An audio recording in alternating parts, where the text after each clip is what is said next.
औज़ुबिल्लाहिमिनश्शैतानिर्रजीम बिस्मिल्लाहिर्रहमानिर्रहीम अस्सलाम वालेकुम। I am doctor Mohammad Uzair Siddique working as senior registrar Quaid-e-Azam medical Bahawalpur. आज जो हमारी ये वीडियो है इसका टॉपिक ऑफ डिस्कशन जो है वो है approach to GIT short cases. इसका जो लर्निंग आउटकम है वो हमारी टारगेट ऑडियंस स्पेशली जो कि इंटरनल मेडिसिन की pre IMM medicine and allied के स्टूडेंट्स हैं, FCPS part 2 medicine and allied यानी सब स्पेशलिटी सुपरा स्पेशलिटी जो कि पार्ट 2 की तैयारी कर रहे हैं या अपीयर होने जा रहे हैं, और एमआरसीपी पेसिस के वो स्टूडेंट्स जो कि तैयारी कर रहे हैं पेसिस की। ये 3 ग्रुप हमारे जो है वो टारगेट ऑडियंस है। और आउटकम इसका ये है कि आवर स्टूडेंट्स जो हैं वो they should do the all the step required in the GIT examination easily, आसानी के साथ अपने जीआईटी के सारे जो स्टेप्स हैं वो कर सकें, एक्सटेंशन कर सकें और जो फाइंडिंग है उसको पिक कर सकें। जब ये वो काम कर लें तो हमारा टारगेट ये है कि दे शुड बी एबल, वो इस काबिल हों कि they can explain their findings in a systemic way in English, जो कि पार्ट 2 में और पेसिस के अंदर रिक्वायर्ड है। जो हमारा आई थिंक सो के स्टेप भूलने के बाद जो सबसे बड़ा मसला है कि जो हमसे बोला नहीं जाता, तो इस स्कीम लिखने का मेन मकसद यही है कि इसके अंदर ही वो वर्ड हैं जो आपने बोलने हैं कि जी मुझे ये फाइंडिंग मिली हो, ताकि इंग्लिश में बोलना आपके लिए आसान हो जाए, कम्युनिकेट करना आसान हो जाए।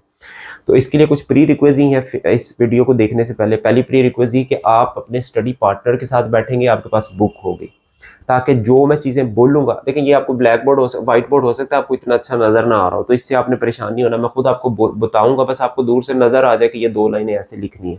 बाकी मैं खुद आपको बताऊँगा, डिक्टेट करूँगा, आप दोनों ने मिलकर उसको लिखना है और याद करना है। और इसके बाद में आखिर में जीआईटी शॉर्ट के स्लाइड शो के नाम से एक 30 सेकंड्स की वीडियो जिसमें कि करीब से होगी, उसमें आपको अगर कोई लिखने में रह गई होगी चीज़ तो वो बाद में आप उसको वो देख लेंगे। सो अपने स्टडी पार्टनर के साथ बुक लेके मैं जो पॉइंट बोलता जाऊँगा आपने वो लिखना है और साथ के साथ सीरीज में वैसे ही याद करना है।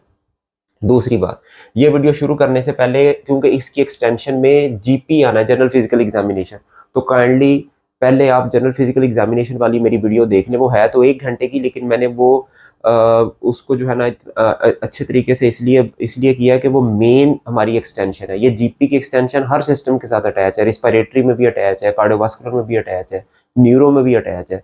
बाकी जो हमारे न्यूरोमेटोलॉजी के केसेस हैं या डायबिटीज़ हाइपरटेंशन के केसेस हैं वो भी जीपी के थ्रू होते हैं, तो इसलिए वो ज़रा लंबी एक्सटेंडेड वीडियो है। अगर आपने वो नहीं अभी तक देखी तो पहले आप वो वीडियो देखें, तो फिर आप इसके ऊपर आपने आना है, क्योंकि ये वो इसके अंदर इंक्लूडेड होगी, नहीं तो आपका टाइम फिर ज़्यादा लगेगा। ठीक हो गया जी। तो हम ये इसको स्टार्ट करते हैं और आप कॉन्शियसली मुझे सुने, वीडियो को रोकें, उसको लिखें और याद करें हर स्टेप को। ठीक है जी। Approach to GIT short cases. अब आप ये सोचें कि आप एग्जामिनेशन हॉल में, एग्जामिनेशन रूम के अंदर चले गए हैं, 2 एग्जामिनर बैठे हुए हैं और आपके सामने एक पेशेंट है। फर्स्ट स्टेप है लिसन टू कमांड।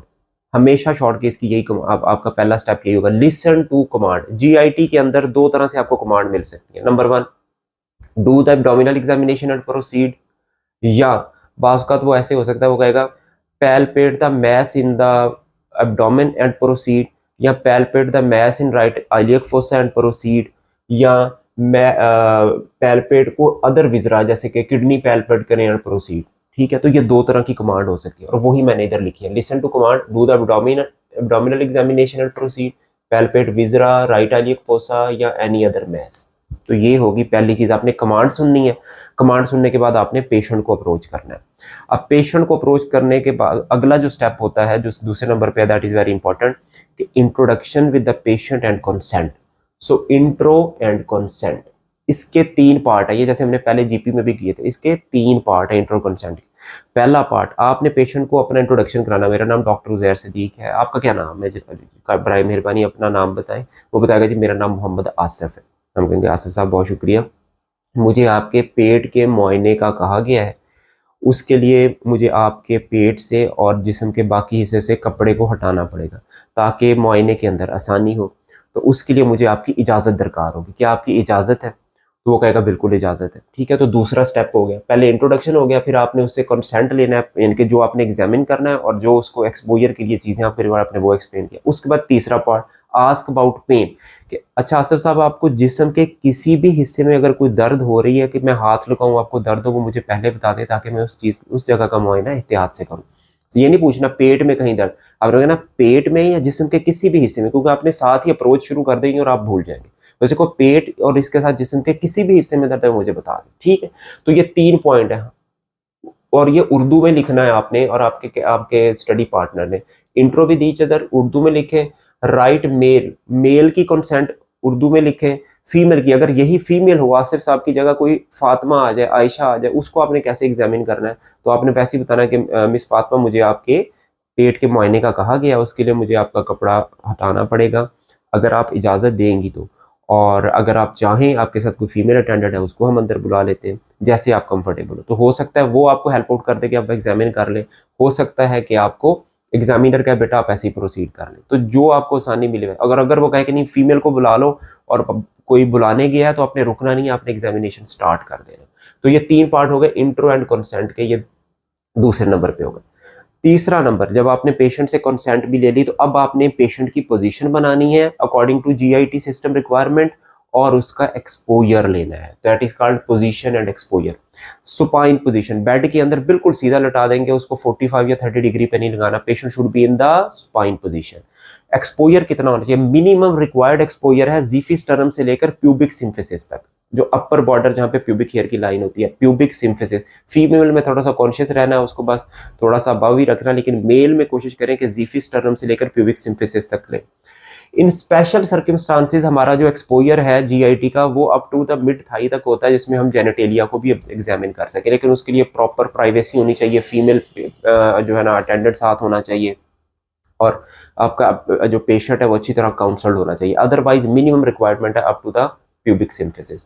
सो तीसरा पॉइंट आ गया, तो listen the command, intro the patient, intro and consent of the patient and make proper position and exposure. तो आपने ये 3 चीजें कर ली हैं, अब आप करने जा रहे हैं जनरल इंस्पेक्शन। जनरल इंस्पेक्शन आपने करनी है, general look of the GIT, यानी कि जो जनरल लुक ऑफ जीआईटी, जैसे हमने जीपी में पढ़ा था general look of GP start करने से पहले general look of general physical examination के, इस तरह है जनरल लुक ऑफ जीआईटी। इसके भी 4 ही पार्ट है, इसके भी 4 ही पार्ट है। तो अब आप क्या करेंगे, आप फुट एंड पे चले जाएंगे और 4 चीजें अपनी आंखों को सिखाएंगे, ये अब आपने लिखनी भी और अपनी आंखों को सिखानी है, ब्रेन पीछे से सिग्नल भेजेगा कि ये 4 चीजें देखें, ठीक है। सिर्फ लिखने की हद तक, आप एग्जाम में आपको याद नहीं आएंगी, नहीं तो ये आपने इस तरह लिखनी और याद करनी है कि आपकी आंखें वही चीजें नोट करें, ठीक है जी। सबसे पहली चीज नोट करनी है आपने general look of the GIT के अंदर कि पेशेंट जो है उसकी एज क्या है, यंग है, मिडिल एज है या ओल्ड एज है, और वो स्पाइन है या सिटिंग इन द बेड है। सो पहला जुमला, यंग पेशेंट और middle age patient lying comfortable in the bed, तो ये पहले पॉइंट हो गया। दूसरा पॉइंट, असेसरीज, उसको क्या क्या चीजें लगी हुई है, एनजी लगा हुआ है, फोलीज लगा हुआ है, आईवी लाइन लगी हुई है, फिस्टूला लगा हुआ है, कोई गैस्ट्रोस्टमी ट्यूब लगी हुई है, तो जो जो चीजें उसके साथ अटैच हैं वो आपने नोट करनी है। तीसरा पॉइंट, आपकी आंखें उसके जो है ना ये इसको देखेंगे, टेम्पोरल्स को देखेंगे, फेस को देखेंगे, लिम्स को, मसल को देखेंगे कि गुड न्यूट्रिशनल स्टेटस है या patient is emaciated. Number 2, good hydrational status है या patient is dehydrated. Patient clubbed है या सायानोज्ड है, यानी कि आपने उसके लिप्स देखने हैं और उसके नेल्स देखने हैं। तो तीसरे नंबर पे ये 3 चीजें नोट करनी। सो पहली चीज एज देखी, पोजीशन इन द बेड, दूसरी उसकी एक्सेसरीज देखी, तीसरे नंबर पे उसका न्यूट्रिशनल स्टेटस, हाइड्रेशन और क्लब्ड, ये तीनों चीजें एक ही तरह अपने आंखों को किया और आपने ये देख ली, ठीक हो गया। उसके बाद चौथी इंपॉर्टेंट चीज है कि what is the faces type, कि उसकी फेसेस कौन सी हैं, जो हमने जीपी में किया था। अभी तक हम यहां तक ऐसे ही हैं जैसे जीपी में हमने शॉर्ट केस करके आए थे ना, जो चीजें वहां याद की, अभी तक ये वैसे ही है, सिर्फ कमांड की डिफरेंस आई है, बाकी तकरीबन चीजें वही लिखनी है आपने उर्दू के अंदर। तो जनरल लुक के अंदर मैंने देखना है कि पेशेंट का फेसेस किस तरह का है। तो अब्डोमिनल का केस है, एंड ऑर्गन फेलियर वाला केस तो नहीं है, कोई सीकेडी वाली लुक तो नहीं आ रही, कोई इक्टेरिक फेस या सिरोसिस वाली लुक तो नहीं आ रही। दूसरे नंबर पे हो सकता है कि उसको कोई एंडोक्राइन फेसिस हो, थायराइड का, कशिंग का, एक्रोमेगैली का, वो वाले फेसिस तो नहीं है, बॉडी उसकी वैसी तो नहीं है। तीसरे नंबर पे हो सकता है रूमाटोलॉजिकल फेसिस, SLE, सिस्टेमिक सेक्टेरोसिस या स्लैश जो है ना अपना जो हमने लिखा था उसमें उसको कहते हैं हीमोलिटिक फेस, थैलेसीमिक फेस तो नहीं है। तो ज्यादातर ये 3 फेसेस ही कॉमन होते हैं एब्डोमिनल एग्जामिनेशन में। तो आपने देखना कुछ स्पेशल फेसेस है यानी, अगर है तो उसको नोट कर लें कि ये टेरिक फेस है या पफी फेस है या हाइपोथायराइड लुक वाली जो है ना उसकी थिक कोर्स फेसेस है। तो जो भी फेस है जो हमने जनरल फिजिकल एग्जामिनेशन में याद किए थे 5 फेसेस और उनके जो कोड वर्ड याद किए थे, देख के वो कोड वर्ड आपने ब्रेन को बताने के मुझे ये चीज उसके अंदर नजर आ रही है। ठीक है, तो अभी तक हमने यहाँ general look of the GIT तक कर लिया और आपने ये चारों चीजें जीआईटी की जनरल लुक में ये 4 चीजें लिखनी है, name, age and position in the bed, क्या क्या एसेसरीज लगी हुई हैं, न्यूट्रिशन, हाइड्रेशन और क्लबिंग ये है या नहीं है, और special faces of GI, specially and organ damage वाला हो सकता है, ऑटोम्यून या थैलेसीमिक फेस हो सकता है ये, लेकिन उन 5 में से कोई भी हो सकता है, जो भी हो आपने वो ऑब्जर्व करना है। ठीक हो गया, तो ये आपने फुट एंड पे जाके ये चीजें आपने उसकी देख लिया। तो अब आपकी स्टार्ट हुई है इंस्पेक्शन ऑफ जीआईटी।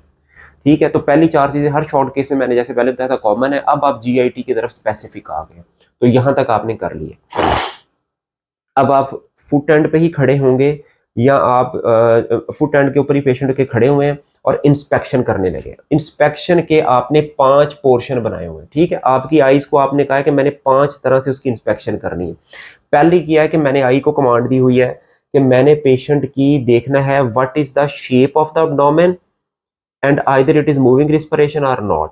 अब शेप ऑफ द यानी कि पहली कमांड मैंने ये डिसाइड की, मेरी आंखों ने देखा कि जी इसकी शेप ऑफ द एब्डोमेन क्या है। तो 3 तरह की हो सकती हैं, या तो वो प्रोट्रूबरेंट हो सकता है या डिस्टेंडेड, या वो संकन हो सकता है या नॉर्मल शेप यानी कि at the level of chest होगा। ठीक है, तो either it is distended, sunken और normal looking abdomen moving with respiration. तो ये मेरा पहला पॉइंट मैंने ये नोट करा, शेप एंड मूवमेंट। मेरी आंखों ने इसका फौरन मुझे देखते ही बता दिया शेप ऑफ एब्डोमेन प्रोट्रूबरेंट है बट मूविंग विद रिस्पिरेशन, या संकन है बट मूविंग विद रिस्पिरेशन, या नॉर्मल लुकिंग है। तो ये मैंने पहले डिसाइड कर लिया। उसके बाद दूसरे नंबर पे मैं फौरन गया अम्बलाइकस। मैंने अपनी आईज को मूव किया, फोकस किया अम्बलाइकस एरिया के ऊपर और उसके इर्द गिर्द हेयर्स के ऊपर। तो मैंने क्या देखा, अम्बलाइकस एंड एब्डोमिनल हेयर। दूसरी नजर मेरी, दूसरा जो फोकस था मेरी आई साइड का, वो अम्बलाइकस और प्यूबिक हेयर के ऊपर था। अब अम्बलाइकस की 2 ही ऑप्शन है, उनमें से मैंने एक पिक कर लेनी है। या नॉर्मल लुकिंग अम्बलाइकस होगी, कैसी होती है, सेंट्रल और इन्वर्टेड, सेंट्रल और इन्वर्टेड। सो या तो वो सेंट्रल और इन्वर्टेड हो सकती है, या एबनॉर्मल लुकिंग होगी। एबनॉर्मल लुकिंग क्या होगी, डिस्टेंडेड एब्डोमेन के साथ होगी, तो उसको हम कहते हैं इवर्टेड और स्लिट शेप। ठीक है जी, इवर्टेड और स्लिट शेप। तो अम्बलाइकस की 2 में से एक शेप मैंने डिसाइड कर लेनी है। नॉर्मल लुकिंग है तो वो सेंट्रल होगी और इन्वर्टेड होगी, और अगर वो एबनॉर्मल है यानी कि वो असाइटिस की वजह से या मैस्क इफेक्ट की वजह से, तो वो बाहर की तरफ निकली होगी, जिसको हम कहते हैं इवर्टेड और स्लिट शेप होगी। बस इन दोनों में से कोई एक ऑप्शन मैंने पिक कर लेनी। प्यूबिक हेयर या एब्डोमिनल हेयर, मैंने देखना उसके एब्डोमेन के ऊपर अगर मेल है तो मेल हेयर डिस्ट्रीब्यूशन पैटर्न है या लॉस है, और अगर फीमेल है तो क्या उसके abdominal pattern female hair distribution वाला है या एबनॉर्मल है, कि मैं कोई एबनॉर्मल हेयर ग्रोथ तो नहीं आई हुई। तो ये 2 चीजें मैंने नोट कर लेनी है दूसरी साइड के ऊपर। ठीक है, तो पहला पॉइंट मैंने देखा कि उस एब्डोमेन की शेप कैसी है और एब्डोमेन मूव कर रहा है रिस्पिरेशन। दूसरे नंबर पे मेरी साइड गई अम्बलाइकस के ऊपर, उसके अराउंड हेयर ग्रोथ। अम्बलाइकस की शेप डिसाइड कर ली, हेयर पैटर्न डिसाइड कर लिया, 2 चीजें मेरी डिसाइड होंगी। फिर मैंने तीसरी शेप दे तीसरी कमांड अपने आई को दी, जो मेरा ब्रेन मुझे दे रहा है। ये मैंने याद की हुई है चीजें, याद की है बगैर लिखे हुई हैं, ये याद की हुई है, लिखी हुई है, मेरी आंखें घुमा रही हैं कि ये 5 चीजें ही मैंने देखनी है। मैंने देखा है प्रोमिनेंट वेन्स, कहां पे नजर आती है prominent veins, around the umbilicus, above the umbilicus या बिलो द अम्बलाइकस। तो मैंने देखना को प्रोमिनेंट वेन्स नजर आ रही हैं स्किन में, अगर नजर आ रही हैं तो उनका रीजन क्या है, अराउंड द अम्बलाइकस है कैपेट मेडोसी वाली, या साइडों के ऊपर, या अबव अम्बलाइकस या बिलो अम्बलाइकस है। जहां पे है वो मैंने एरिया डिसाइड कर लेना है कि prominent veins are visible above umbilicus है, बिलो अम्बलाइकस है या अराउंड द अम्बलाइकस है। वहीं पे खड़े होकर मैं फ्लो भी चेक कर सकता हूँ, अबव है, डाउन अपवर्ड टू डाउनवर्ड है, डाउनवर्ड टू अपवर्ड है, देखना चाहिए आप साथ ही, नहीं तो कम से कम ऑब्जर्वेशन पे प्रोमिनेंट वेन जरूर पिक करनी। ठीक हो गया, तो उसके बाद फिर मैंने जो है प्रोमिनेंट वेन्स करने के बाद फिर मैंने एब्डोमेन के 9 रीजन्स हैं ये वाले। ठीक है, 9 रीजन, अब नाम मैं नहीं बोलता, आपको पता ही है। मैंने देखना वहां पे कहीं पे पल्सेशन, स्कार मार्क और स्ट्राया तो नहीं है, स्ट्राया जैसे कि कशिंग वाले स्ट्राया तो नहीं है, या ओबेसिटी लूज करने वाले स्ट्राया तो नहीं है, कोई स्कार मार्क तो नहीं है, और कोई पल्सेशन नजर तो नहीं आ रही जो मैस के साथ होती है। तो मैंने star mark, striae, pulsation, look at 9 area, जिस एरिया के अंदर है उस एरिया का नाम दिया, कभी एपिगैस्ट्रियम है, हाइपोगैस्ट्रियम है, राइट नंबर है, लेफ्ट नंबर, राइट नंबर जो है, वहां पे मुझे इन तीनों में से स्कार मार्क, स्ट्राया, पल्सेशन में जो मिलेगा मैं वो अपने ब्रेन को बता दूंगा ये मुझे चीज मिलेगी। फिर मुझे ब्रेन कमांड देगा 5वें नंबर पे कि आप पेशेंट को कहें कफ करे, लेफ्ट साइड पे मूव करे और कफ करे। मैं उसे कहूंगा कि लेफ्ट साइड पे मूव करो, मैं फुट एंड पे खड़ा हूं, 5वीं मेरी कमांड है, और कफ करे। वो कफ करेगा तो मैं 2 साइड स्पेशली देखूंगा, बोथ जो है मेरे इनग्वाइनल एरियाज, और दूसरा मेरा अम्बलाइकस एरिया, और अगर मुझे कोई इंसीजर मार्क मिले हर्नियल और हर्नियल सैक को देखने के लिए, हर्निया की एग्जामिनेशन, अगर ये चीजें मुझे नजर नहीं आ रही तो मैं थोड़ा सा उसको डाउन करके भी देख सकता हूँ, यहाँ पे हाथ भी रख सकता हूँ, और साथ ही मैं इधर इसको ऑब्जर्व करूंगा, इसको ऑब्जर्व करूंगा, और इंसीजन मार्क को देखूंगा, और मैं देखूंगा कि कोई हर्निया मुझे मिल रहा है या नहीं मिल रहा। ठीक हो गया। ये 5 पॉइंट है, इसको याद करें, ब्रेन के अंदर लिस्ट बनाएं और आंखों को वैसे घुमाएं। ये इधर तक रोक के इसको लिख लें, आगे इनकी ऑप्शनें भी लिख लें, जैसे मैंने लिखा है एम्बलाइकस की ऑप्शन है या सेंट्रल इन्वर्टेड होगी या स्लिट शेप और रिवर्टेड होगी, इन दो में से कोई एक चीज पिक करनी है आपने, इसको पिक किए बगैर नहीं जाना। तो ये मैंने ऑप्शनें लिखी हुई है, तो मेरी आई जो मुझे कमांड दे रही है और जो मेरी आईज देख के वापस आंसर कर रही है, आई को जो ब्रेन कमांड दे रहा है वो मैंने ग्रीन में लिखा हुआ है, और जो मेरी आंखों ने पिक किया और दोबारा फाइंडिंग ब्रेन को दे रहा है वो मैंने ब्लू में लिखा हुआ है। तो आपने ये ऐसे ही करना और ये चीजें ऐसे ही याद रहेंगी, फिर ही आपको चीजें याद रहेंगी और फिर ही आप इंग्लिश में बोल सकेंगे, अदरवाइज आप वहां परफॉर्म नहीं कर सकेंगे। और इवन हो सकता है आप इनमें से कोई चीज मिस भी कर दें, हो सकता है आप जो है ना इंस्पेक्शन पे आपको लगेगा कि मैं वहां पे जाके कर लूंगा, जब तक आप याद नहीं करेंगे आपको भूल जाएगा मैंने हर्नियल ओरिफिस चेक किया यानी कि मैंने पल्सेशन देखी है। तो ये 5 चीजें ऐसे ही रट्टा मारना है, इसको ऐसे ही ब्रेन के अंदर फीड करना और ऐसे ही आंसर वापस देने जो पॉजिटिव चीजें आपको मिलेंगी। ये आपके फाइंडिंग इनमें से कोई पिक करनी। ठीक हो गया, यहाँ तक आपकी इंस्पेक्शन कंप्लीट होगी। एक दफा मैं जल्दी से बस रिपीट कर देता हूँ ताकि आपको आइडिया हो कि कैसे करते हैं। तो इंस्पेक्शन के अंदर मैंने 5 चीजें देखनी है। मैं फुट एंड पे खड़ा हुआ, मैंने देखा शेप ऑफ द एब्डोमेन 3 में से कैसी है, नॉर्मल है, प्रोट्रूबरेंट है या संकन है, मूविंग विद रिस्पिरेशन है या नहीं है। मेरी पहली कमांड पूरी हुई। दूसरे नंबर पर मैं आइज को ले आया प्यूबिक अम्बलाइकस एरिया के ऊपर, मैंने देखा कि नॉर्मल है यानी कि इन्वर्टेड और राउंडेड है या इवर्टेड और स्लिट शेप है, और साथ उसके जो एब्डोमिनल हेयर पैटर्न मेल ही है या फीमेल है, नॉर्मल है या एब्नॉर्मल है। मैंने 2 चीजों का आंसर ले लिया। तीसरे नंबर पे मैंने जो है देखा कि क्या प्रोमिनेंट वेन्स नजर आ रही हैं राउंड द अम्बलाइकस अबव या बिलो, अगर आ रही हैं ठीक नोट कर लेना, नहीं तो कोई मसले वाली बात नहीं। 9 एरिया में को मुझे स्कार मार्क, स्ट्राया को पल्सेशन नजर आ रही है या नहीं आ रही। पेशेंट को मैंने कफ कराया और हर्नियल ओरिफिसेस, इनग्वाइनल और एम्बलाइकस वगैरह देख लिया। तो ये मेरी कमांड इस तरह पूरी होगी। उसके बाद आपने चले जाना है पैल्पेशन के ऊपर। अब आप आ जाएंगे पेशेंट के, यानी कि पेशेंट अगर हेड इधर है, लेग्स इधर है, तो मैं उसके राइट हैंड के ऊपर आ गया हूँ और पेशेंट ऐसे सीधा लेटा हुआ और मैंने उसके एब्डोमेन एग्जामिन करना है। और वही मैंने हाथों को साफ करके या जिस तरह भी पेशेंट को कॉन्फिडेंस लेने के लिए, तो सबसे पहली कमांड क्या पैल्पेशन के अंदर मैंने करनी है, सुपरफिशियल पाल्पेशन एस बनाना है और फिर उसी तरह डीप पैल्पेशन बनानी। ठीक है, वो मेथड आप सबको पता है। सुपरफिशियल पैल्पेशन में आपने कुछ भी नहीं करना, जस्ट उसको हाथ लगा के ऐसे देख लेना। डीप पैल्पेशन में आपने थोड़ा इंस्पिरेशन के साथ प्रेशर करके देख लेना। ये दोनों स्टेप आपने इकट्ठे करने हैं, सुपरफिशियल और डीप पैल्पेशन। इन दोनों के आखिर पे आपको 3 रिजल्ट मिलेंगे। सुपरफिशियल डीप पैल्पेशन आपको कमांड दी ब्रेन ने और आपके हाथों ने आंसर किया ब्रेन को कि मुझे ये चीजें मिली है। क्या क्या? या तो आपको रिजिडिटी मिलेगी, या आपको टेंडरनेस मिलेगा, या आपको मैस मिलेगा। किसी भी 9 रीजन, एब्डोमेन के 9 रीजन में कहीं भी आपको ये 3 चीजें मिलेंगी। ठीक हो गया। या हो सकता है आप कहेंगे superficial and deep palpation is unremarkable, आपको ये तीनों चीजें ना मिले। रिजिडिटी क्या होता है कि आपने पेशेंट के ऊपर हाथ रखा, उसने गार्ड नहीं की हुई, नीचे वाला मसल उसने हार्ड किया, आप नीचे पेशेंट का प्रेशर नहीं दे पा रहे नॉर्मल जितना प्रेशर देना चाहिए पैल्पेशन पे, लेकिन पेशेंट को पेन नहीं हो रही, दिस इज कॉल्ड रिजिडिटी। अगर आपने उसको हाथ लगाया, उसने मसल भी टेंस किया हुआ है और उसने पेन, उसको टेंडरनेस भी हो रही है, हल्की सी टेंडरनेस भी, तो इसका मतलब उसको क्या है? टेंडरनेस है। तो रिजिडिटी है या टेंडरनेस है। उसके बाद उसी एरिया के अंदर कोई उसको आपको मैस फील हो रहा है या नहीं हो रहा। तो 3 चीजें सुपरफिशियल और डीप पैल्पेशन में से आपने पिक करनी है, या आपने ब्रेन को कहना it is normal, superficial deep palpation या रिमार्केबल, मुझे कुछ नहीं मिला। ठीक हो गया। तो ये हो गया पैल्पेशन की पहली कमांड। उसके बाद आपने जाना है और पैल्पेट करना है सबसे पहले लीवर। ठीक हो गया।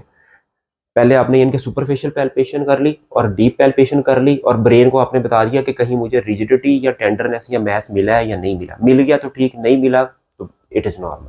अब मैंने उसका करना है लीवर पैल्पेट। ठीक है, लीवर पैल्पेट करने से पहले फर्स्ट अपर बॉर्डर मैंने परकस कर लेना है। आइडियली के अपर बॉर्डर कहाँ पड़ा हुआ, उसके बाद फिर मैं उसका लीवर पैल्पेट करूंगा। ठीक हो गया। जहां पे लीवर मिलेगा मैं अपना फुट एंड निकालूंगा, छोटा फुट, वो इंची टेप नहीं निकालनी, बच्चे इंची टेप निकाले, फुट एंड निकालना है। अप्रोक्सीमेट डिस्टेंस जो मेरा अपर बॉर्डर से लोअर बॉर्डर तक है वो मैं ले लूंगा कि अपर बॉर्डर से वही अप्रोक्सीमेट 12 सेंटीमीटर, 14, 15, वो भी नोट कर लेना है। और जितने finger below right coastal margin है वो भी नोट कर लेंगे। ठीक हो गया। तो अगला चीज आपकी हो गई पैल्पेट द लीवर। परकस भी आपने साथ ही कर लेना, लोअर बॉर्डर कन्फर्म भी कर, अपर बॉर्डर भी परकस कर लिया, लोअर बॉर्डर पर यहीं पे परकशन कर दें। कोई परेशानी वाली बात नहीं है कि जी परकशन बाद में ये वो, कोई नहीं है, आप यहीं पे कर सकते हैं। ठीक है जी, ये परकशन आपने ये कर लेनी है साथ ही। अच्छा, अब इसमें 5 चीजें नोट क्या करती हैं मैथ्स के अंदर, वो मैं आपको बताता हूँ। बस आपने सिर्फ ये देखते जाए कि जो चीजें जो आपकी कमांड आपने कैसे करनी। Superficial palpation, deep palpation, palpate the liver, उसके बाद है पैल्पेट द स्प्लीन। ये आपने राइट आलिक फोसा से शुरू किया, उसकी स्प्लीन की तरफ गया, आपने पैल्पेट किया, उसको पूरा ऊपर से नीचे तक स्प्लीन ढूंढने की कोशिश की, मिल गई, वेल एंड गुड। नहीं मिली तो कोई मसला नहीं, फिर भी आपने उसको परकस करके ऊपर नीचे कंफर्म कर लेना है कि शायद परकशन पे आपको मिल जाए। नहीं मिली तो ठीक है, मिल जाए तो आपने ब्रेन को सिग्नल देना कि स्प्लीन मुझे मिल गई। उसके 5 करैक्टर मैं जैसे ये बोलता हूँ आपको समझ आ जाएगी। ठीक हो गया, ये स्प्लीन आपने कर ली। उसके बाद आपने बाइलेटरल किडनी पैल्पेट करने, उसके बाद आपने पैरायोटिक लिम्फ नोड देखने, उसके बाद आपने जो ब्लैडर जो है उसको पैल्पेट करना। ये पैल्पेशन आपकी कंप्लीट हो गई। ठीक हो गया, तो ये 5 कमांड आपने दी। अब दोबारा सुनने, पहली कमांड क्या, एस बनाया, सुपरफिशियल और डीप पैल्पेशन, उनमें से 3 आंसर ढूंढे। उसके बाद आपने लीवर पैल्पेट किया और साथ परकस करके उसका साइज नोट कर लिया। उसके बाद आपने स्प्लीन पैल्पेट की और उसको परकस करके कंफर्म कर लिया। तीसरे नंबर पे बाइलेटरल आपने किडनी को पैल्पेट कर लिया। चौथे नंबर पे पैरायोटिक लिम्फ नोड देख लिए। 5वें नंबर पे आपने ब्लैडर को पकड़ के देख लिया। तो ये 5 चीजें पैल्पेशन की आपकी कंप्लीट हो गई। हो सकता है कि आपको इसके दौरान लीवर मिल जाए, स्प्लीन मिल जाए, या किसी भी एरिया के अंदर सुपरफिशियल डीप पैल्पेशन के दौरान आपको मैस मिल जाए, यानी कि राइट आलिक फोसा में मैस मिल जाए, लेफ्ट आलिक फोसा के अंदर मैस मिल जाए।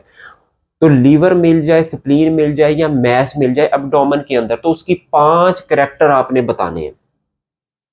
और वो जब आप बार बार मेथड करेंगे ना, आपके लिए कोई मुश्किल नहीं है, सिंपल सी चीजें। सबसे पहली चीज है उसका साइज। लीवर है तो आपने बताना टोटल स्पैन इतना है या इतने finger below the right hypochondrium, number 1 size. और एक्सपेंडेड है from right iliac fossa to the epigastrium. ठीक हो गया, तो आपने उसका साइज और एक्सपैंड बनाना है। ऐसे ही कोई मैस पड़ा हुआ है तो it is lying in the right iliac fossa या लेफ्ट आइलियक फोसा इतने इंटू इतने सेंटीमीटर, एक्सटेंडिंग फ्रॉम जो है ना, मैंने ये हाइपोकॉन्ड्रियम, ये right iliac fossa to the hypogastrium. तो जो भी मैस का साइज है, एक्सटेंशन है, सबसे पहले आपने ये बताना है। दूसरे नंबर पे टेंडर है या नॉन टेंडर, बस। ठीक हो गया जी कि टेंडर है या। तीसरे नंबर पे उसकी कंसिस्टेंसी कैसी है। 3 तरह की कंसिस्टेंसी है, एक चीज पिक करनी है। जब भी कोई मैस मिलेगा 3 तरह की, सिस्टिक, सिस्ट की तरह की है, सॉफ्ट है या हार्ड है। ठीक है, यानी कि फ्लूइड टाइप फीलिंग आ रही है आपको, साइटिस की तरह की उसमें से फील आ रही है, डिप पड़ रहा है उसके अंदर, या सॉफ्ट है जैसे लीवर आमतौर पे सिरोसिस वाला आपको मिल जाता है, या हार्ड है जैसे कि मैस होता है हार्ड एचसीसी वाला। इन तीनों में से जो चीज है वो आपने उसकी कंसिस्टेंसी बता देनी। चौथे नंबर पे उसके सर्फेसिस और एजेस बताने हैं। स्मूथ सर्फेसिस हैं, रफ एजेस हैं, जो भी आपको हो रहा है आपने सर्फेसिस स्मूथ या रफ, उसका आपने आंसर करना है। 5वें नंबर पे ओवरलाइंग रब या ब्रूई, जैसे कि हेपेटिक ब्रूई होती है, स्प्लीनिक रब होती है, अगर मिल रही है तो बता दें, नहीं तो नहीं। ये 5 चीजें आपने बतानी, इसको रट्टा लगाना है। ठीक है, कि जब भी कोई मैथ्स मिलेगा 5 चीजों का आंसर करना है। उसका एक्सपेंड, उसका साइज और एक्सपेंशन, नंबर 2 उसका टेंडर या नॉन टेंडर, नंबर 3 कंसिस्टेंसी, 3 में से एक आंसर करना है। सॉफ्ट सिस्टिक है, सॉफ्ट है या हार्ड है, और चौथे नंबर पे उसके सर्फेसेस और मार्जिन कैसे हैं, हार्ड है और सॉफ्ट, और 5वां ओवरलाइंग ऑस्कल्टेशन। आप वहीं कर सकते हैं, अगर आपको भूल जाता है आप वहीं पे कर सकते हैं कि यार मुझे ब्रूई मिल रही है या नहीं मिल रही, स्प्लीनिक रब मिल रही है या नहीं मिल रही, कोई मसले वाली बात नहीं है। ठीक है, तो आपको कोई, आप जब फाइंडिंग पिक कर रहे हैं, ऐसे नहीं है कि आप कोई लीवर पैल्पेट करते हुए को कार्डिक ऑस्कल्टेशन शुरू कर देंगे। आप लीवर पैल्पेट कर रहे हैं, वहां पे उसकी सारी फाइंडिंग आप पूरी कर सकते हैं, आपकी स्कीम का हिस्सा है। तो ये मेरी स्कीम का हिस्सा के बाद मैं भूलूँ अभी कर लेता हूँ, ताकि मेरे जहन में आ जाए 5 में से उसके करैक्टर के। सो पैल्पेशन की जो मुझे मैस मिला, पैल्पेशन के ऊपर कुछ ना कुछ मुझे इनमें से कोई मैस मिलेगा, उस मैस के ये 5 करैक्टर मिलेंगे। ये मैंने ब्रेन को आंसर करके दे दिया कि ये मेरी फाइंडिंग है, इसको स्टोर कर लो, बताते हुए मुझे आपने बताना। ठीक हो गया, उसके बाद है आपकी अगली फाइंडिंग जो है परकशन।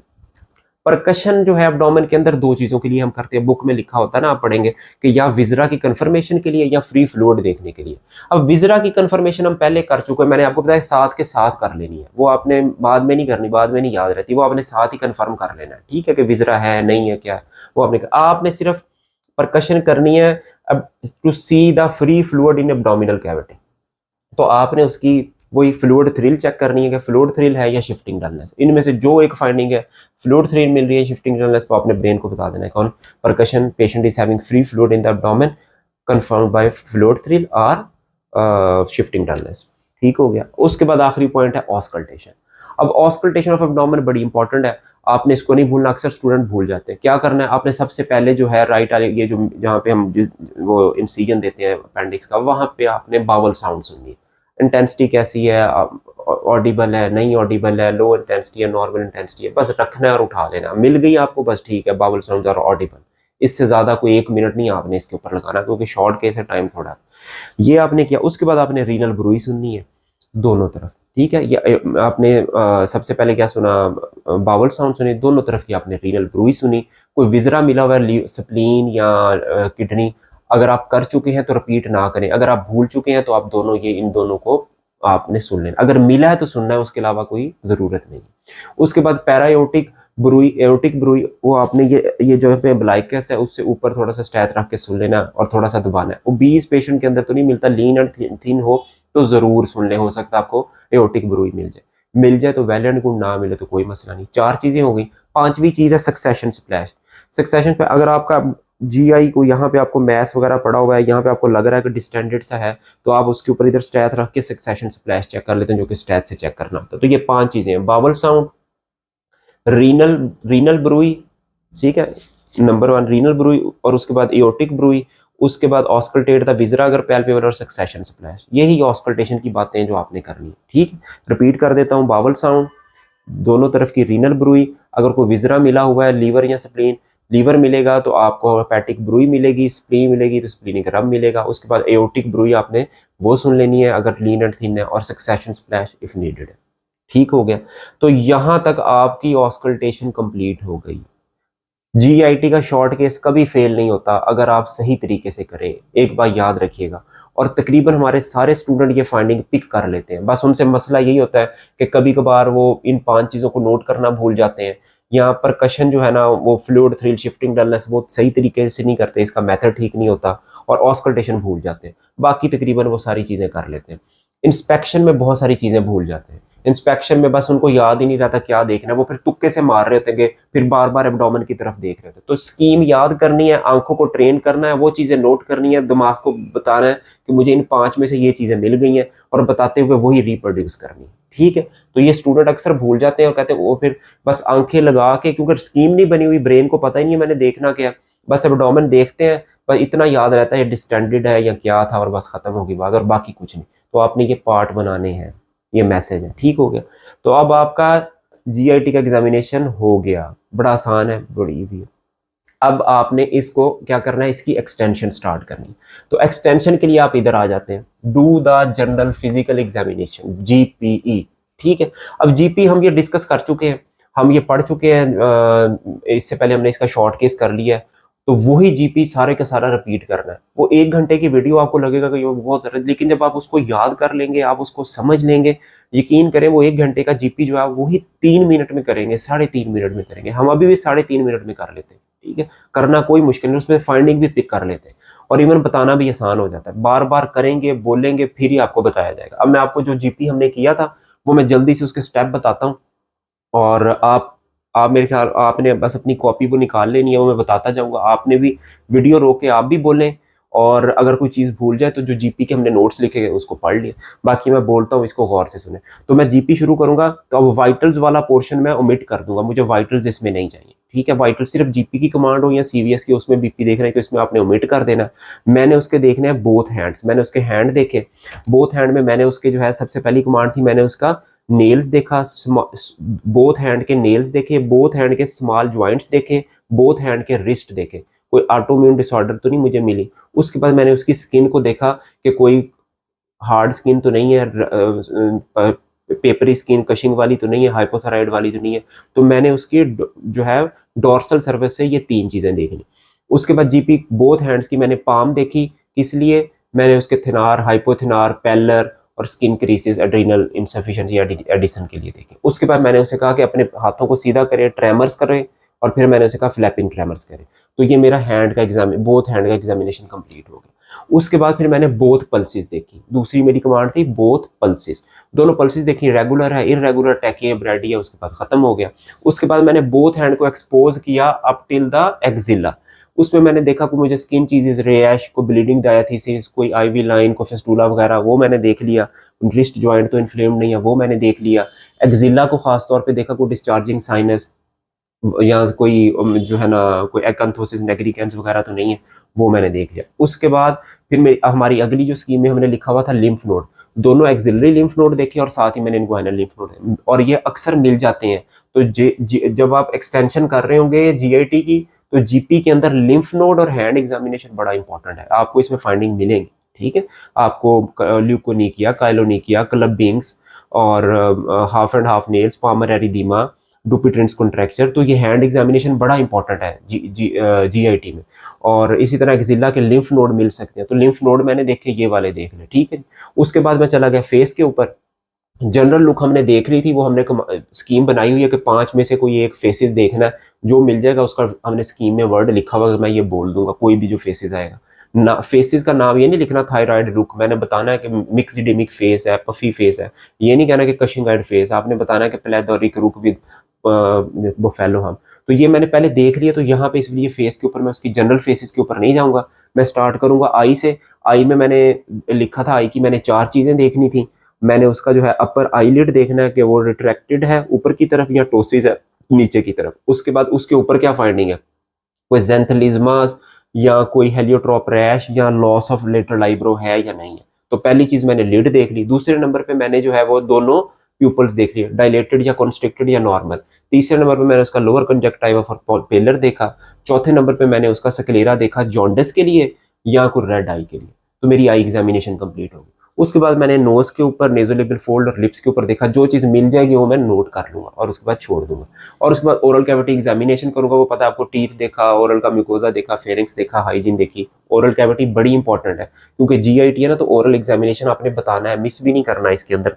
ठीक है, वैसे तो आपने कभी भी मिस नहीं करना किसी भी सिस्टम में, लेकिन यहाँ पे आपने जरूर बताना है। सो ओरल कैविटी का एग्जामिनेशन भी हो गया। फिर आप चले जाते हैं चेस्ट के ऊपर। तो जीपी का चेस्ट में हम 3 चीजें देखते थे, गायनेकोमेस्टिया देखते थे, स्टर्नल टेंडर देखते थे, स्पाइडर नेवाई देखते थे। तीनों में से जो मिल गया ब्रेन को मैंने बता दिया, ये चीजें मुझे मिल गई। एब्डोमेन हम कर चुके हैं क्योंकि हमारी ये मेन कमांड थी। उसके बाद हमने लोअर लिम्ब को जीपी के अंदर देखते हैं, हमने बायलेटरल नी देखते हैं, बायलेटरल एंकल देखते हैं, पिटिंग या नॉन पिटिंग एडिमा देखते हैं, काफ देखते हैं फॉर डीवीटी के लिए। उसके बाद हम उसके जो है ना फुट के नेल्स देखते हैं और उसकी प्लांटर और सोल की सर्फेसेस देखते हैं। ठीक हो गया, तो ये हमारा यहाँ पे जीपी कंप्लीट हो जाता है। तो अब आपने उसकी जीआईटी एग्जामिनेशन भी कर लिया, आपने उसकी जीपी भी कर ली, मैक्सिमम फाइंडिंग आपको इस 2 चीजों में मिल जाएगी। उसके बाद अब आपने करने हैं screening of other system, cardiovascular screen करना है। ये लिखेंगे कि कमांड में लिख दी कि आपकी ये 2 मेजर पोर्शन हो गए, जीआईटी हो गया, जीपी हो गया। अब आपने स्क्रीनिंग करनी है जो 3 सिस्टम रह गए हैं। 2 सिस्टम मेजर, 5 सिस्टम होते हैं ना, एक आपने मेन करना होता है और बाकी एक उसके साथ जीपी होता है और बाकी 3 स्क्रीन करने होते हैं। तो अब आपने स्क्रीन करना है, सीवीएस का एपिक्स बीट देखनी है और ऑस्कल्टेट करना है, ट्रेकिया देखनी है और ऑस्कल्टेट करना है। ठीक हो गए। और न्यूरो की स्क्रीन, ठीक है, सीवीएस रिस्पिरेटरी न्यूरो, न्यूरो की उसे कहेंगे अपनी टांगे ऊपर उठाए, इकट्ठी करे, पेट के साथ लगाए, हाथ ऊपर उठाए, इकट्ठे करे, सीने के साथ लगाए, प्रॉक्सिमल डिस्टल मसल देख ली और उसके बाद उसके अपने प्लांटर्स देख लिए, बस। तो ये आपके तीनों सिस्टम स्क्रीन हो गए। जब ये सिस्टम स्क्रीन होगा उसके बाद आपने पेशेंट को कहना है मेक द पेशेंट सिट, उसको बिठाना है और उसको बैक एग्जामिन करनी है।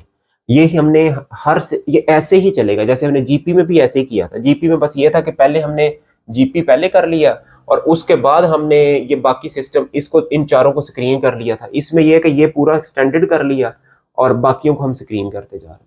तो आखिर में क्या हुआ, जब सारे हमने सिस्टम स्क्रीन कर लिए, फ्रंट से हमने पेशेंट को बैठाना है, बैक से जाके हमने उसका एग्जामिन द बैक करना है। बैक को एग्जामिन के 4 पोर्शन होते हैं, ये आपने हमेशा याद रखना है, ये हमारे हर शॉर्ट केस में आएगा। जैसे आपने जीपी याद किया, इसको भी याद कर ले।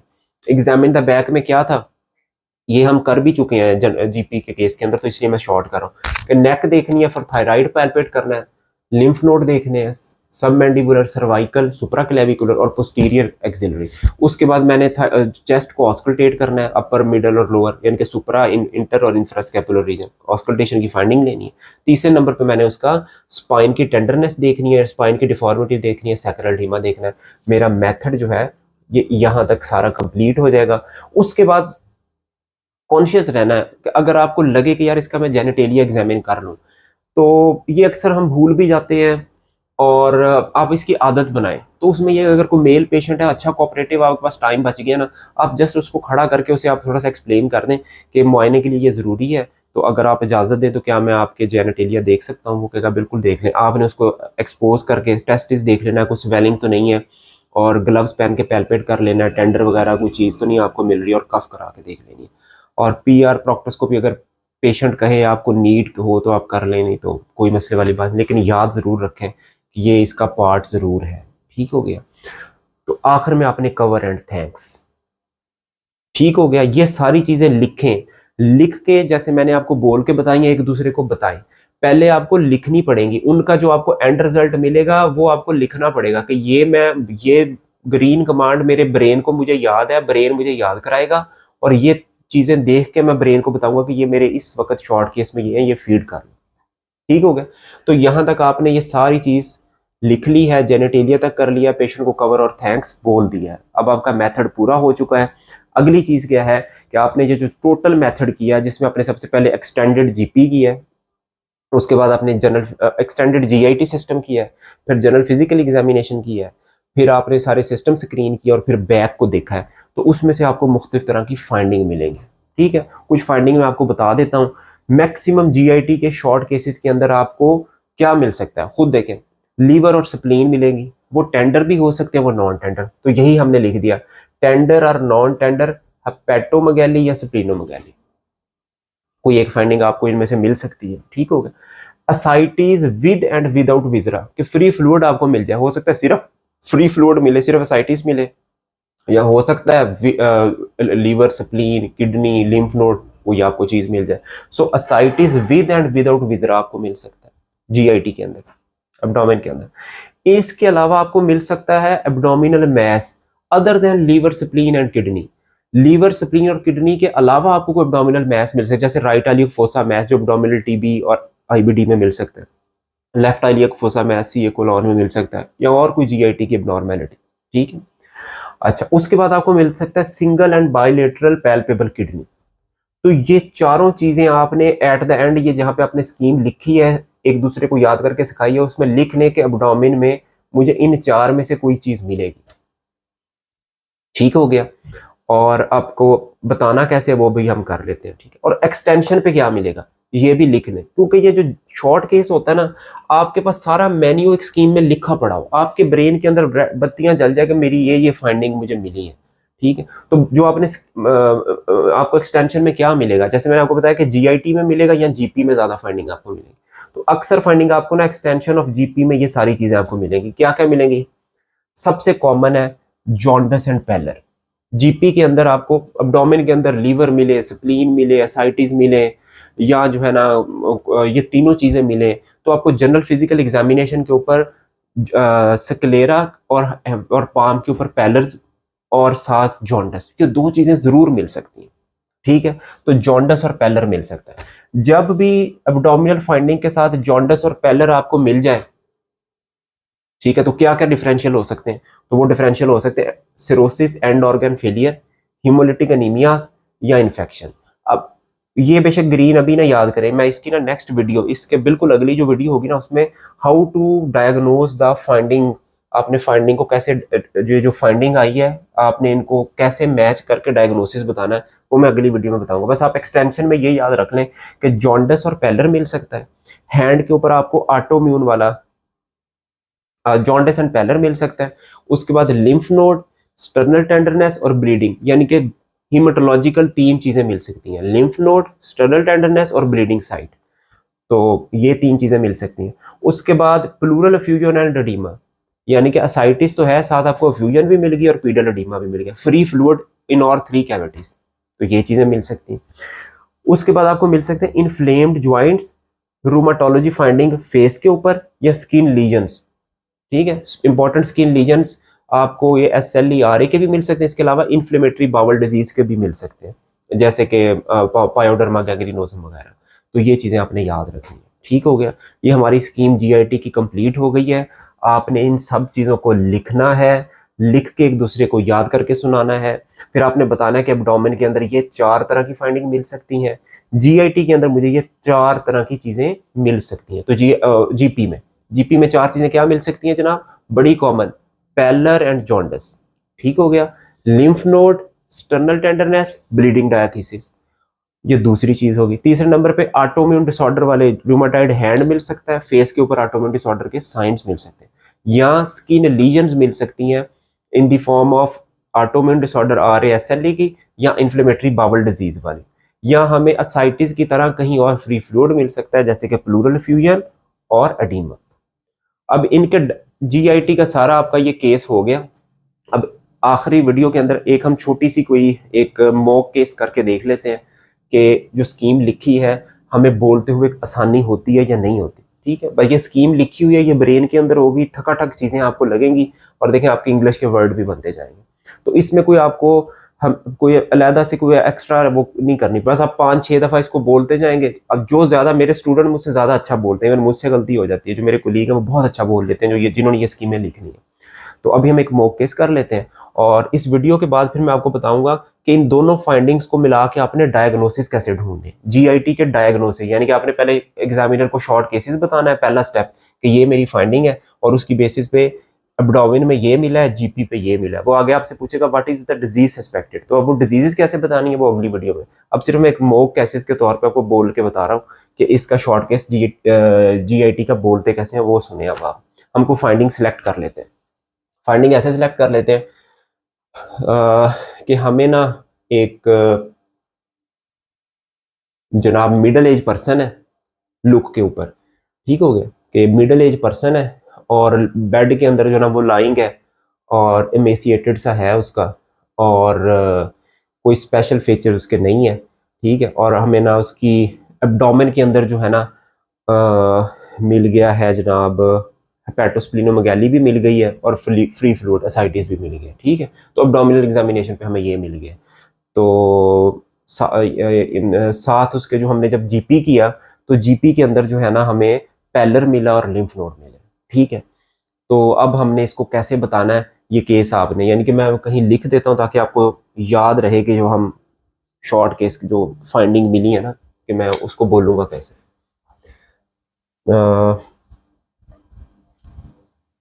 बस बल्कि मैं बोलता हूँ, आप उसको सुने, फिर आखिर में उसके डिफरेंशियल देंगे। Thank you for giving me command to examining a patient who is, अब मैं जो है वो बोलूंगा इधर से जनरल, यानी कि ये चीजें जो मेरी स्कीम जो मैंने बोलना है, अब मैं जनरल लुक से बोलना स्टार्ट करूंगा, इधर से मैं वर्ड लेना शुरू करूंगा और ये सारी चीजें यहाँ तक बोलूंगा। अब उसको सुने जो मुझे कमांड थी, जी abdomen, do the abdominal examination. अब ब्रेन मेरा इन्हीं चीजों के साथ किया। Thank you for giving me command to examine a middle age person who is lying comfortable in the bed. There is an IV line on the right arm. Patient is looking emaciated with temporal wasting but having good hydration status, and he is not clubbed or cyanosed. There is no special general facies appearance. On inspection of the abdomen is distended but moving with respiration. Umbilicus is everted and it is slit-like,